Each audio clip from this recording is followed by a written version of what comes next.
নির্বাচন, এই নির্বাচনকে এই আজকের এই সভার সম্মানিত সভাপতি আমার ভাই নেতা, তার গুরুত্ব যতটুকু একটা সাধারণ কর্মী যার নাম আমি জানি না, তারপরে তার ছিল খারাপ।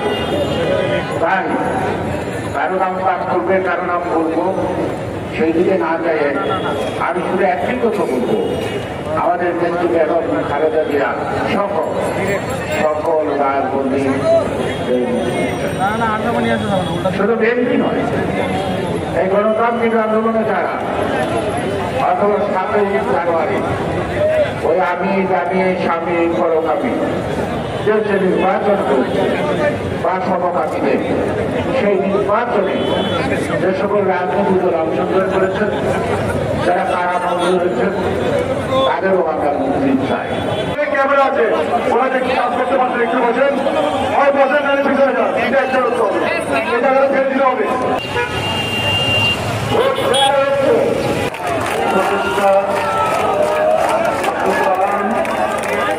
প্রধান অতিথি উপস্থিত রয়েছেন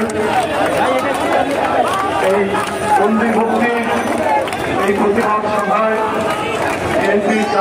সংবাদ, ফিচার ও অনুষ্ঠানের জন্য ভিজিট করুন সংবাদ প্রকাশের ওয়েবসাইট এবং যুক্ত থাকুন ফেসবুক পেজ ও ইউটিউব চ্যানেলের সঙ্গে।